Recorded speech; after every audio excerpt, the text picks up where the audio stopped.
Good afternoon, everyone, Miss Razia and my dear classmates. My name is Yelena, and today I will be presenting on the case study of Mariana Binti Hassan versus British American Tobacco. So here you can see my table of content. So it will include case summary, issues, as well as few recommendations for the company. As I told you, my name is Yelena and I'm doing dual award degree in Human Resource Management in Segi University. So, case summary. Mariana Binti Hassan joined British American Tobacco on April 1st, 1990 as a data entry operator that is attached to the help desk services. 11 years later, the company decided to outsource positions under help desk services due to bad financial situation.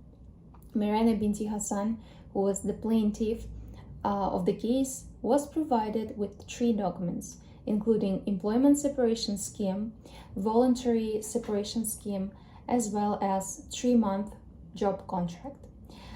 Plaintiff was given the choice to accept VSS offer and voluntarily resign or to be fired without any compensation. Due to the pressure and demand for the immediate decision, she opted for the voluntary resignation. The main question is whether the dismissal was the mutual agreement of the parties.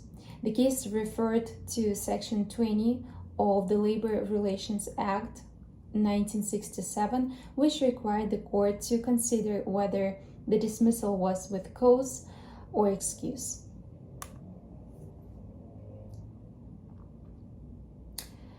So let's discuss the case itself. First one, lack of choice. In 2001, Mariana Binti Hassan was given an ultimatum to sign the VSS and receive compensation and a 3-month employment contract or to be fired without both. The plaintiff noted that she was under pressure because she didn't have the opportunity to leave the room or think about it in a while before making a decision. Not accepting the VSS meant the dismissal of the employee without any payments.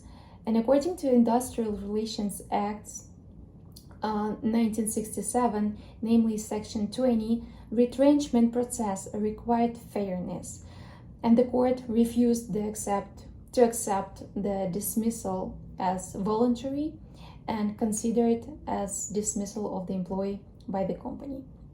Second one, lack of advanced negotiation and alternative work. It is known that the company was able to prove that dismissal was made for a reason of outsourcing. However, the company was unable to provide any evidence that the employee was notified of her layoff as early as possible, which would have helped her in finding another job. In addition, despite the cancellation of the previously held position, the employer didn't offer the plaintiff another position in any other divisions of the company. And although this procedure is not regulated by law, it is an ethical type of behavior on the part of management towards loyal employees. The next issue is the employer's failure to pay the severance to the plaintiff. This is necessary to compensate for the loss of workplace by an employee. The plaintiff was unable to find a job after, and the company didn't take care of the situation, which indicates the unethical attitude. Even though the plaintiff was already a former employee, the company should have taken care of her. If the plaintiff had continued to work for the company, even without taking into account career advancement and salary increase, she would have received an amount of more than 600,000 ringgit. According to Regulation 4.1 of Employment Regulations 1980, an employee is entitled to benefits for any reason of termination of the contract. Now let's move to recommendations. So the first one, provide promotion. Promotion is an important part of internal employment relations activities and involves offering a higher position to employees with increased responsibilities, status, and wages. It is known that plaintiff started working for British American Tobacco Company in 1990 as a data entry operator attached to the help desk services and was fired from the same position in 2001. Thus, the company is recommended to revise the promotion policy to ensure loyalty, motivation, and involvement, which is, in the long run, can lead to the success of the company as a whole, and it can avoid financial difficulties and the need to outsource position.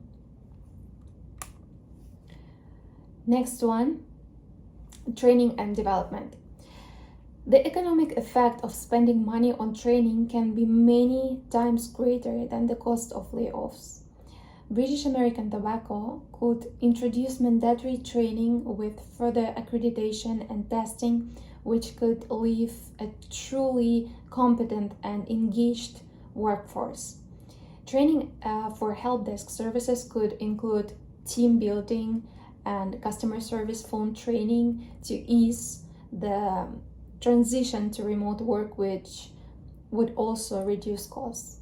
For example, AT&T realized that the position of about 40% of employees would soon become irrelevant for the company, and instead of cutting staff, it retrained about 100,000 workers and accelerated its revenue increased by 27%.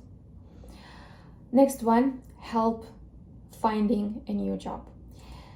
The manager could recommend employee to partner companies or choose a work distribution program. Employment assistance programs for the company could help in the form of logistical support or partnership programs, training opportunities, and benefits packages to ease the texture of employees. For example, during the 2020 pandemic, Amazon temporarily hired 100,000 Hilton Hotels employees, which was mutually beneficial for all parties. So, moving on, cost reduction. Instead of downsizing, the company could transfer the employees to remote work, which provide the employer with the opportunity to save money on renting a room, organizing workplace, and logistical support of such employees in full. Remote work is the performance of labor function determined by an employment contract outside the location of the employer. Teleworking would also allow for the elimination or reduction of spendings on employee meals, transportation, and other previously granted employee benefits. And in addition, the company could reduce the salaries of employees because Section 24.7 of the Employment Act 1955 states that the Director General of Labor may authorize the deduction of wages for a particular purpose, subject such conditions as he or she thinks fit. So that's it from my side. Thank you very much for your attention. If you have any question, please, you can contact me using this number or email me. I will be glad to answer all of them. Here you can see my reference list, and that's it. Thank you.